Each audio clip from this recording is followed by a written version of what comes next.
Good morning, all of you. Once again, we have left the topic from Albert Bill. We are going to study from Albert Bill. Okay, students, let us start. Albert Bill, क्या था ये bill? सबसे पहले हम इस bill के बारे में पढ़ते हैं कि आखिर ये बिल था क्या. जब viceroy Lord Ripon attempt to make a bill to abolish the policy of discrimination, जो डिस्क्रिमिनेशन की पॉलिसी थी, किसकी पॉलिसी थी? डिस्क्रिमिनेशन की पॉलिसी. उस डिस्क्रिमिनेशन की पॉलिसी को ख़त्म करने के लिए, डिस्क्रिमिनेशन को ख़त्म करने के लिए एल्बर्ट लॉ मेंबर ने एक क्या किया था? बिल बनाया था. इसी कारण से उस बिल का नाम क्या पड़ा था? Albert bill. अब ये बिल था क्या? इस बिल के निम्नानुसार इस बिल ने ऐसा बनाया था सिस्टम को कि जो इंडियन मजिस्ट्रेट था, इंडियन मजिस्ट्रेट और जो सेशन जजेज हुआ करते थे, उनको ये अधिकार दिया गया था कि वो क्रिमिनल केसेस यूरोपियंस के खिलाफ उनकी हियरिंग कर सकें. जो यूरोपियंस थे उनके विरुद्ध जो क्रिमिनल केसेस हुआ करते थे, उनके लिए जो जज बनाए गए थे, वो जज कौन से थे? इंडियन जज थे. कौन थे वो जज? इंडियन थे. ये इंडियन मजिस्ट्रेट्स को ऑथराइज पहले नहीं था कि वो कोई भी केस लड़ें. किसके विपक्ष लड़ें? यूरोपियन क्रिमिनल्स के. बट अब एल्बर्ट बिल ने ये डिस्क्रिमिनेशन की पॉलिसी हटाते हुए, ताकि डिस्क्रिमिनेशन ना हो, इसलिए उन्होंने क्या किया? इंडियन मजिस्ट्रेट्स को भी यूरोपियन क्रिमिनल्स का केस देना चालू कर दिया. फिर इसके बाद जब ये चला एल्बर्ट का, इसके बाद जो ब्रिटिश गवर्नमेंट थी उसने जब देखा कि इससे तो इंडियंस क्या हो रहे हैं? शक्तिशाली होते जा रहे हैं, तो उन्होंने क्या किया? एल्बर्ट बिल को विड्रॉ कर लिया, मीन्स वापस ले लिया. एल्बर्ट बिल को वापस ले लिया. अब इससे होता क्या है? एल्बर्ट बिल को वापस लेने से ये जो पॉलिसी थी लॉर्ड लिटन्स की, ये करीबन 1876 से 1880 तक की थी. ड्यूरिंग इस पीरियड के समय जो ब्रिटिश क्लॉथ सभी प्रकार के टैक्स प्रोवाइडिंग रिलीफ में विक्टिम, जो ड्रॉट विक्टिम थे, दरबार हुआ करते थे क्वीन विक्टोरिया के, उन सभी को लाइसेंस फीस देना चालू किया गया. किस लिए लाइसेंस फीस देना चालू किया गया? मीन्स लाइसेंस लेने की एक फ़ीस रखी गई. वो फीस किस लिए थी? इंडियंस अगर वेपन्स रखते हैं तो उनको उसका टैक्स देना होगा, उसकी एक फ़ी देनी होगी.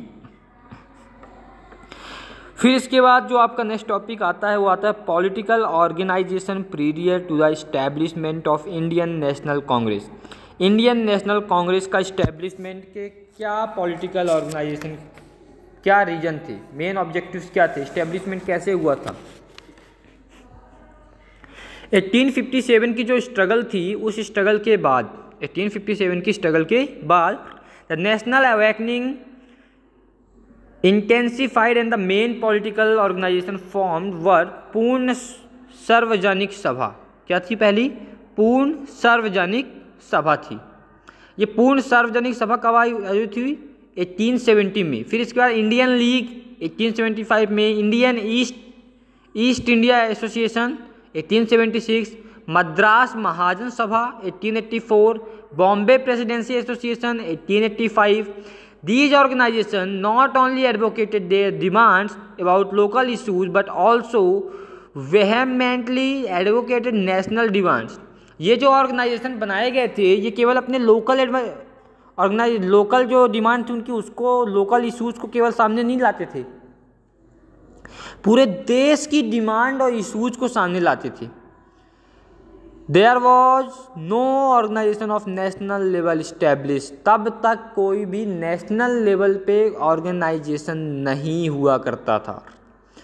To fulfil the requirement of a national level organisation, national level organisation की रिक्वायरमेंट को फुलफिल करने के लिए सुरेंद्र नाथ बनर्जी ने क्या किया? एक national convention of Indian association, पहला एसोसिएशन बनाया. कब? कोलकाता में 1883 में बनाया. अप्रॉक्स अगर हम लोग बात करें 200 रिप्रेजेंटेटिव्स थे उस कन्वेंशन में पार्टिसिपेट जिन्होंने किया था. 1883 के बाद 1885 में कोलकाता में दूसरा मेजर स्टेप लिया गया मीन्स सेकेंड कन्वेंशन रखा गया, दूसरी सभा रखी गई नेशनल सभा। इस सभा में प्रॉब्लम्स और इश्यूज को बताया गया कि ये प्रॉब्लम ये इशू है। ब्रिटिश गवर्नमेंट ने इन सभी डिमांड्स को पॉलिटिकल ऑर्गेनाइजेशन के सामने इग्नोर कर दिया। इससे क्या हुआ, इन डिमांड्स को इंडियन न्यूज़पेपर ने क्या किया था, बहुत ज़्यादा पब्लिसिटी भी इसकी की थी, बहुत ज़्यादा पब्लिसिटी लोगों के सामने उसको रखा था। The main members of east India association were Anand Mohan Bose and Surendra Nath Banerjee. By 1885 there was 60 branches of the association all over the country. सबसे पहले जो मेन मेंबर थे ईस्ट इंडिया एसोसिएशन के कौन कौन थे, दो थे, आनंद मोहन बोस और सुरेंद्र नाथ बनर्जी, सुरेंद्र नाथ बनर्जी। ओके, फिर इसके बाद 1885 तक कब से बात हो रही है, 1876 में ईस्ट इंडिया एसोसिएशन बनी थी। 1885 के बाद, 1885 से या उसके बाद पूरे इंडिया में अप्रॉक्स 60 ब्रांचेस थी इस एसोसिएशन की। इस एसोसिएशन की, इस दल की 60 ब्रांचेस पूरे इंडिया में, मतलब इतना ज़्यादा विकसित हुआ। इस्टेब्लिशमेंट ऑफ इंडियन नेशनल कांग्रेस, इंडियन नेशनल कांग्रेस की इस्टेब्लिशमेंट कब हुई?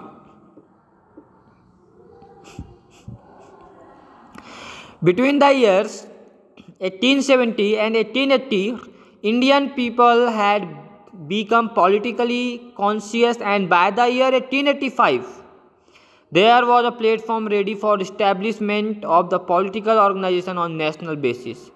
1870 से 1880 तक बहुत ज़्यादा इशूज आए, सब कुछ हुआ, थोड़ा सा संघर्षपूर्ण साल रहे ये। कैसे रहे? संघर्षपूर्ण, मीन्स संघर्ष किया गया।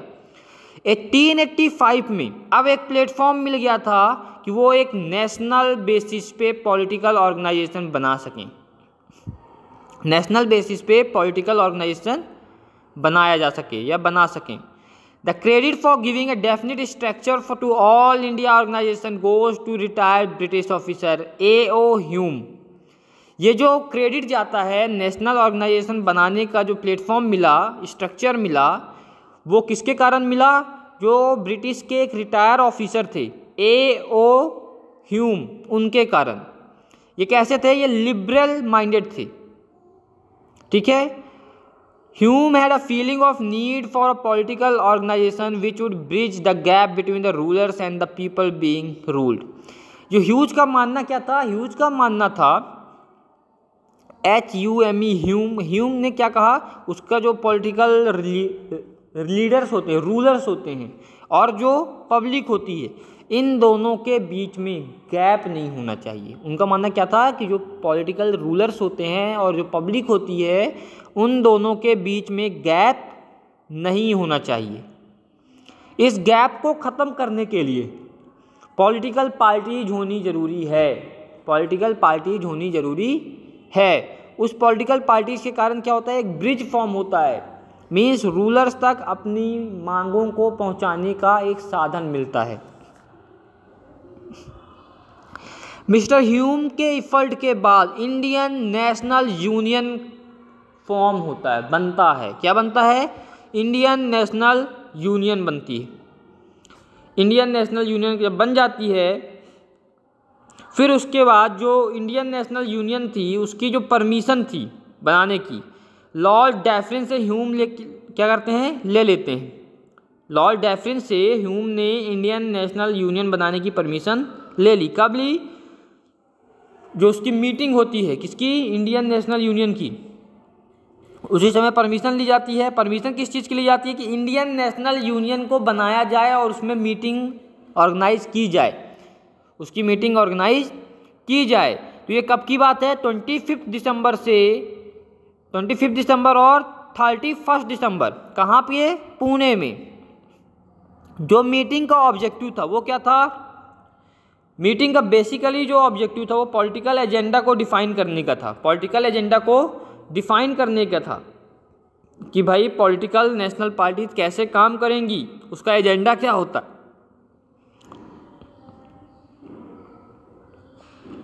इसके बाद 28 दिसंबर 1885 मुंबई में गोकुलदास तेजपाल संस्कृत कॉलेज में एक कन्वेंशन होता है। क्या होता है? कन्वेंशन, सभा होती है। इस सभा में सर ह्यूम ने जो मीटिंग का नाम था वो क्या लिखा था? इंडियन नेशनल कांग्रेस। यहाँ से बनती इंडियन नेशनल कांग्रेस का जन्म हुआ। यहाँ से क्या हुआ? इंडियन नेशनल कांग्रेस का जन्म हुआ।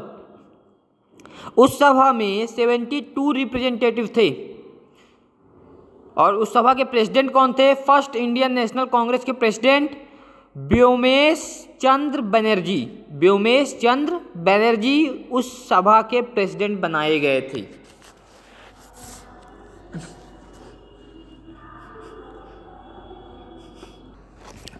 अब आप लोग देखिएगा, जो इंडियन नेशनल कांग्रेस बनी, उसका इस्टेब्लिशमेंट हुआ, तो इस्टेब्लिशमेंट होने के बाद उसके कुछ ऑब्जेक्टिव भी थे। तो ऑब्जेक्टिव क्या था उसके? मीन्स ऑब्जेक्टिव का मतलब क्या था यहाँ पे? भाई इस्टेब्लिशमेंट क्यों हुआ, इसके कुछ क्या थे? एम थे, कुछ गोल्स थे, तो आधार थे। वो क्या थे? सबसे पहला आधार था, ये देखिए जो 4 पॉइंट लिखे हुए हैं, 1 2 3 4, ये 4 पॉइंट आप लोग देखिएगा। To promote friendship and mutual intimacy among people. पहला ऑब्जेक्टिव था कि जो फ्रेंडशिपनेस होती है वो सभी पीपल्स में फैलाई जाए। To eradicate the differences of caste, religion and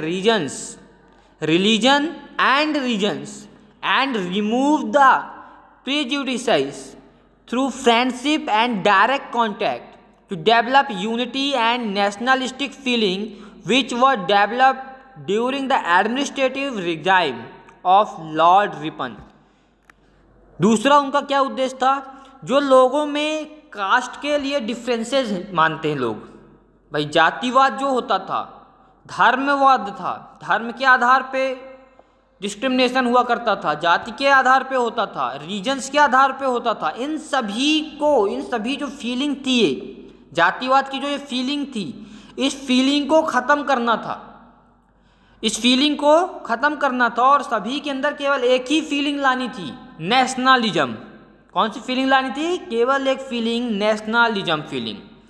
means देश प्रेम की एक फीलिंग लानी है, बाकी किसी भी चीज़ की फीलिंग नहीं रहनी है, ना जातिवाद की, ना धर्म की, ना ही रीजन्स की। सभी लोगों में यूनिटी डेवलप करनी थी। सभी लोगों में क्या काम करना था? सभी में यूनिटी डेवलप करनी थी। फिर इसके बाद जो तीसरा इनका उद्देश्य था, जो तीसरा इनका मोटिव था, वो क्या था? To document the contemporary and the burning problems of India with the help of educated and matured individuals through a careful and detailed discussions। जो इंडिया में प्रॉब्लम्स हो रही थी, जो इंडिया में प्रॉब्लम्स आ रही थी, इन प्रॉब्लम्स को दूर करना था। कैसे दूर होती है प्रॉब्लम्स? एजुकेटेड और मैच्योर लोगों के साथ जुड़कर। जो वहाँ पढ़े लिखे लोग हुआ करते थे, जो थोड़ा सा सद्बुद्धि रखते थे, उन लोगों के साथ डिस्कशन किया गया और जो प्रॉब्लम्स थी उन प्रॉब्लम्स को इकट्ठा किया गया, उसका डॉक्यूमेंट बनाया गया, उस प्रॉब्लम्स को दूर किया गया। उन प्रॉब्लम्स को लोगों के सामने लाया गया कि ये प्रॉब्लम्स है, इनका सोल्यूशन ये है, आप ऐसा काम करें तो ये प्रॉब्लम खत्म होगी। पॉलिटिकल एक्टिविटीज़ के अगले 12 मंथ तक का पूरा चार्ट बनाने का भी था। मीन्स पूरे 12 महीनों का चार्ट बनना था कि क्या क्या काम करना है और क्या क्या काम होने ज़रूरी हैं। ये उनके कुछ ऑब्जेक्टिव थे। किसके? इंडियन नेशनल कांग्रेस के। इसके बाद development of nationalism, liberalism and extremism, nationalism, इन चीज़ों का डेवलपमेंट कैसा हुआ? तो आप लोगों ने लोकमान्य तिलक के बारे में सुना है। जब लोकमान्य तिलक ने पहली कन्वेंशन को ज्वाइन किया था और इंस्टीट्यूशन के साथ महात्मा गांधी जो नेशनल लेवल पे काम कर रहे थे, उनका जब इन्फ्लुएंस पड़ा, जब महात्मा गांधी का इन्फ्लुएंस पड़ता है किसमें? इन कन्वेंशंस में, तब नेशनलिज्म का डेवलपमेंट होता है। जब महात्मा गांधी बीच में आते हैं तभी नेशनलिज्म का डेवलपमेंट होता है। तो नेशनलिज्म का डेवलपमेंट कैसे हुआ? नेशनलिज्म का डेवलपमेंट कई फेजेज में हुआ, कई स्टेजेज में हुआ। एक बार में नेशनलिज्म का डेवलपमेंट नहीं हुआ। नेशनलिज्म का डेवलपमेंट स्टेजेज वाइज स्टेजेज होता है, ठीक है। इसके बाद हम लोग बात करते हैं लिबरलिज्म और लिबरल नेशनलिटिक थिंकिंग। ये लिबरलिज्म क्या होता है? जो ये 1885 से 1905 का पीरियड है, the period between 1885 and 1905 is known as liberal period. ये पीरियड क्या नाम से कहलाता, क्या नाम है इस पीरियड का? लिबरल पीरियड क्या है? In the history of freedom movement in India, India की फ्रीडम मूवमेंट की हिस्ट्री में इस पीरियड को क्या कहा जाता है? Liberal period. During this period the command of Indian National Congress was in the hand of liberal moderate leaders. उस समय मॉडरेट लीडर्स के हाथ में इंडियन नेशनल कांग्रेस की कमांड थी। कौन कौन थे वो लीडर? दादा भाई नवरोजी, सुरेंद्र नाथ बैनर्जी, फिरोज शाह मेहता, गोपाल कृष्ण गोखले, राज बिहारी बोस, महादेव गोविंद रानाडे, ये कुछ उस समय के लिबरल लीडर्स हुआ करते थे। These leaders had faith in moderate thinking and wanted to pursue their objective through gradual and legitimate means. ये लीडर्स कैसे हुआ करते थे? ये सारे के सारे लीडर्स एक थिंकिंग रखते थे। वो थिंकिंग क्या थी कि देश में एक ऐसी थिंकिंग बनाई जाए, ऐसा ऑब्जेक्टिव लाया जाए जिसके लिए पूरी की पूरी कंट्री एक हो सके। यही उनका एक मोटिव था।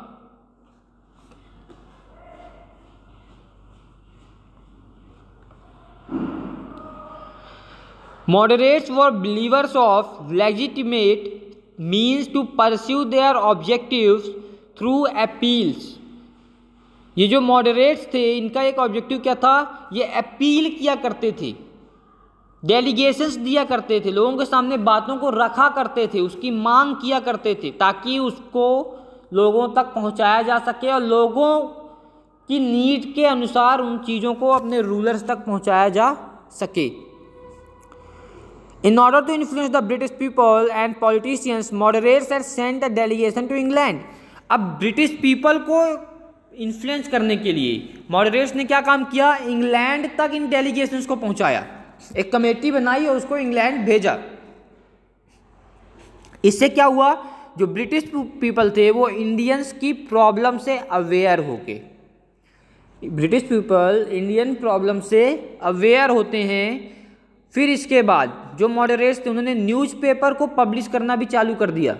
Moderates had started publishing a newspaper called India from London. Newspaper का नाम क्या दिया उन्होंने? India from London. लंदन में एक पब्लिकेशन किया इंडिया नाम का न्यूज़पेपर का। Every year moderates used to pass a proposal, हर साल एक प्रपोजल पास किया करते थे। And put up their demands through logical approach, और अपनी डिमांड्स को रखा करते थे। There were no place for agitation in their program. They were apprehensive that agitation might result into lawlessness. Agitation उनके कभी भी प्रोग्राम में नहीं होता था। क्यों नहीं होता था? क्योंकि उनकी जो मान्यता थी वो ये थी कि एजिटेशन लाने का मतलब है लॉनेस लाना, मीन्स लॉ, नियम कानून ना रह जाना। इसके बाद क्या होता है? जो ब्रिटिशर्स थे उनका सिंपैथिक व्यू आता है, सिंपैथी दिखाते हैं। कैसे? गवर्नमेंट्स ऑफिशियल्स जो हुआ करते थे वो इन कन्वेंशंस को अटेंड किया करते थे। Government officials used to attend the conventions. इन कन्वेंशंस को गवर्नमेंट ऑफिशियल्स भी अटेंड किया करते थे। जो एक A class of Congress members did not approve the policy of moderates. Congress member क्या काम करते थे? ये मॉडरेट्स की पॉलिसी को अप्रूव नहीं करते थे। They considered moderate approach as if they were seeking favor from British rule. वो क्या कंसीडर करते थे कि अगर वो ब्रिटिश रूल से कोई फेवर देख रहे हैं पाने की, तभी वो उसको कंसीडर करते थे, नहीं तो कंसीडर नहीं करते थे। Slowly even moderates were also getting discontented with British rule as their demands were not headed। यहाँ पे थोड़ा सा मिस्टेक है, आप इसको सुधार लेंगे। हेडेड की जगह पे नीडेड। जो ऐसी डिमांड जो ब्रिटिश गवर्नमेंट के द्वारा नीडेड नहीं थी, उन डिमांड्स को ब्रिटिश रूल्स के द्वारा उसको क्या किया जाता था, ख़त्म कर दिया जाता था। तो इन थोड़ा वर्ड्स को आप सुधार लेंगे। यहाँ पे कुछ वर्ड्स मिस्टेक लिखे गए हैं, उनको आप करेक्ट करोगे। ठीक है स्टूडेंट्स। फिर इसके बाद हम लोग बात करते हैं जो मॉडरेट्स हैं उनकी अचीवमेंट्स क्या थी, इंपॉर्टेंस क्या थी। तो अचीवमेंट्स क्या थे? पहला अचीवमेंट था एग्रेसिव नेशनलिज्म। पहला अचीवमेंट क्या था? Aggressive nationalism. एग्रेसिव नेशनलिज्म का इस्टेब्लिशमेंट होता है जब हम लोग को पता है कि Indian National Congress 20 years 1885-1905 establishment को हो गया। इसके बाद जो कमांड थी वो लिबरल्स के हाथ में थी। The aggressive hard liners were tired of the policies of appeals, request and delegations. They wanted to prepare the people for national struggle through invoking self-respect, self-confidence, patriotism and courage। अब इसके बाद जो liberals थे वो क्या काम करते थे? वो लोगों को ऐसा प्रिपेयर करना चाहते थे, ऐसा प्रिपेयर कर रहे थे कि लोगों के अंदर सेल्फ रिस्पेक्ट आए, सेल्फ कॉन्फिडेंस आए, ताकि वो एक नेशनल स्ट्रगल में पार्टिसिपेट कर सकें। फिर इसके बाद जो इमरजेंस था किसका? एक्सट्रीमिज्म का। इसमें क्या क्या काम हुए थे, इसके क्या क्या कॉजेस थे, रीजन क्या क्या थे? पहला रीजन क्या था? Dissatisfaction towards the working of moderates. जो मॉडरेट्स की वर्किंग थी उसमें डिससेटिस्फाइड थे वो लोग, मीन्स उनके वर्किंग से वो लोग संतुष्ट नहीं थे। दूसरा क्या था? Failure of legitimate movements. जो लेजिटिमेट मूवमेंट्स हुए उनको फेल होने से भी ये कॉज आया। ये भी रीजन बनता है। किसका रीजन बनता है? एक्सट्रीमिज्म का। अगर हम लोग बात करें तो British finally in 1892, second topic में देखो आप लोग, British finally in 1892 pass the भारतीय परिषद अधिनियम but it did not provide any valid right to Indian. British ने 1892 में भारतीय परिषद अधिनियम को पास तो कर दिया, बट इंडियंस को कोई भी वैलिड राइट्स नहीं दिए, अधिकार कुछ भी नहीं दिए। तीसरा रीजन क्या था? The reactionary policy of British rule. British rule के जो रिएक्शनरी पार्टी थी, जो रिएक्शंस हो रहे थे नेशनलिज्म के कारण, वो क्या थी? Main reason of emergence of aggressive nationalism. Main reason क्या था? Reactionary policy of British government. British government की रिएक्शनरी पॉलिसी। ये पॉलिसी क्या थी? जैसे भारत शासन अधिनियम, क्वीन विक्टोरिया अनाउंस इन 1858। 1858 में भारत शासन अधिनियम को अनाउंस किया गया था क्वीन विक्टोरिया के द्वारा, बट इसको फॉलो कभी भी नहीं किया गया। एक्सप्लॉयटेशन और डिस्क्रिमिनेशन बहुत ज़्यादा फैला हुआ था।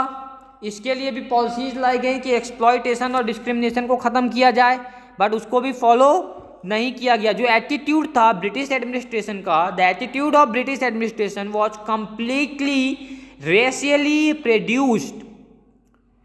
ये जो पूरी तरह से उनका जो एटीट्यूड था इतना ज़्यादा बढ़ गया था कि इंडियन की फीलिंग्स के साथ खेल रहे थे। रेशियली प्रेजुडिसाइज्ड, और क्या था? बढ़ा तो ठीक था, प्रीजुडिसाइज्ड था। पहले से ही उनकी एक न्याय बना हुआ था कि ये गलत होगा, हमारा कोई आदमी गलत नहीं होगा। इनह्यूमन टुवर्ड्स इंडिया, पहले से उन्होंने अपना न्यायपालिका बना रखी थी, पहले से ही अपना सब कुछ नियम बना रखा था। उनके माइंड में जो थिंकिंग थी वो इंडियंस के खिलाफ पहले से ही बनी हुई थी।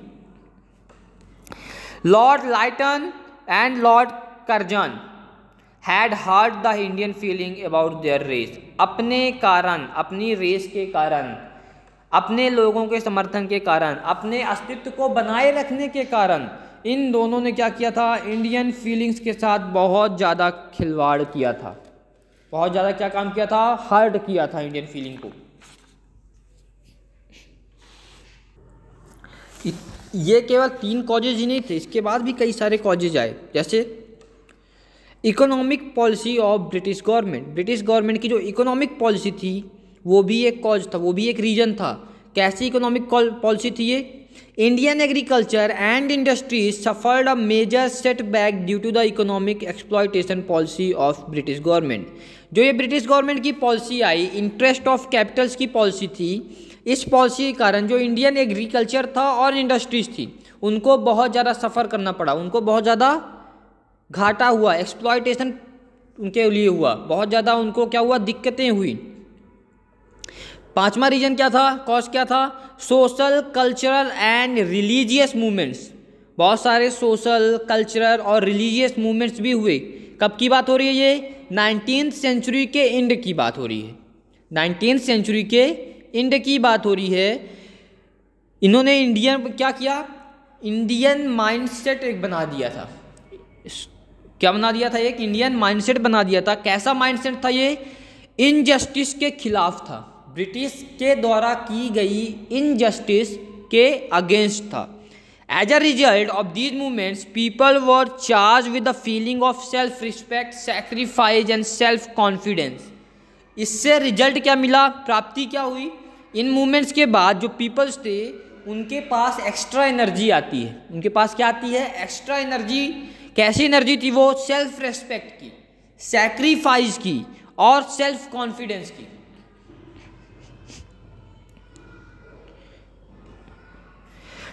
इसके बाद जो नेशनलिस्ट थे like Bal Gangadhar Tilak, Lala Lajpat Rai, Bipin Chandra Pal, Arvind Ghosh and Annie Besant, इन्होंने क्या किया, और ज़्यादा इंकरेजमेंट हुआ इनके अंदर। इंकरेजमेंट मतलब और ज़्यादा इनको क्या मिला, पॉजिटिवनेस मिला, और ज़्यादा शक्ति मिली, और ज़्यादा इनका आत्मविश्वास बढ़ता है इन मूवमेंट्स के बाद। और इन मूवमेंट्स को फिर ये किस डायरेक्शन में ले जाते हैं, नेशनल मूवमेंट्स में ले जाते हैं।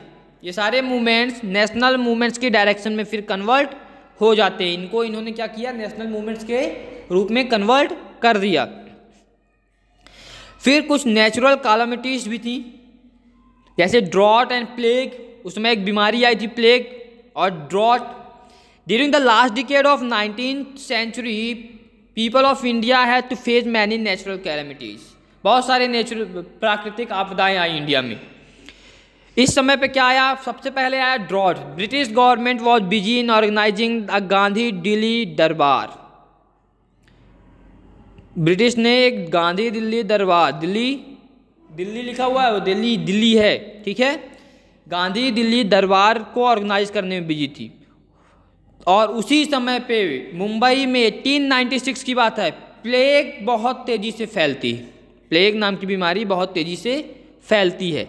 इन नेचुरल कैलामिटीज़ को इनडिफरेंस किया गया, मीन्स ब्रिटिश गवर्नमेंट ने क्या किया, इंडियंस के साथ यहाँ पे डिस्क्रिमिनेट किया, मीन्स इंडियंस को लेफ्ट आउट किया और अपनी प्रोडक्शन में लग जाते हैं। Impact of western thinking and foreign revolutions. अब जब इंग्लिश लैंग्वेज आ जाती है इंडिया में, और इंडियंस क्या होते हैं, इंग्लिश लैंग्वेज सीखते हैं, तो ये फॉरेन्स तक कनेक्ट हो जाते हैं। इंग्लिश के कारण फॉरेन तक कनेक्ट हो जाते हैं, मीन्स वेस्टर्न कंट्रीज से जुड़ जाते हैं। जब वेस्टर्न कंट्रीज से जुड़ते हैं तो वहाँ पे इन्होंने क्या देखा, वहाँ पे किस प्रकार से रेवोल्यूशंस हुए, क्या आइडियाज़ थे वहाँ के, कैसे लोगों को इन्फ्लुएंस किया गया, उन सभी से भी ये क्या होते हैं, इसका भी इम्पैक्ट पड़ता है। भाई जब लोग सब चीज़ें जानेंगे तो इंडिया में उन चीज़ों के अप्लाई भी करेंगे। Partition of Bengal and the development of radical nationalism. फिर बंगाल का पार्टीशन होता है। Lord Curzon in 1905 divided Bengal into 2 parts. Lord Curzon की एक पॉलिसी चलती थी, कौन सी पॉलिसी थी, डिवाइड एंड रूल। इन्होंने बंगाल को डिवाइड कर दिया हिंदू और मुस्लिम के बीच में। कैसे डिवाइड किया, हिंदू और मुस्लिम के बीच में डिवाइड कर दिया। जब डिवाइड कर देते हैं तो अब दोनों के बीच में आपस में क्या होते हैं, लड़ाइयाँ हो जाती हैं। तो इन लड़ाइयों के बारे में बताया किसने, सुरेंद्र नाथ बनर्जी ने लिखा पार्टीशन ऑफ बंगाल के बारे में। इस पार्टीशन ने भी लोगों की आंखें खोलती, इस बुक के कारण सबको पता चलता है। फिर महात्मा गांधी ने भी इस चीज़ को एक्सेप्ट किया। कब एक्सेप्ट किया, हिंद स्वराज में। हिंद स्वराज में महात्मा गांधी ने भी इसको एक्सेप्ट किया। कब एक्सेप्ट किया, पार्टीशन ऑफ बंगाल के बाद। तो ये कुछ कॉजेस थे, ठीक है स्टूडेंट्स। यहाँ पे ये टॉपिक आपका फिनिश होता है। नेक्स्ट टॉपिक्स हम लोग अपने नेक्स्ट वीडियो में फिर से करेंगे। Okay students, thank you.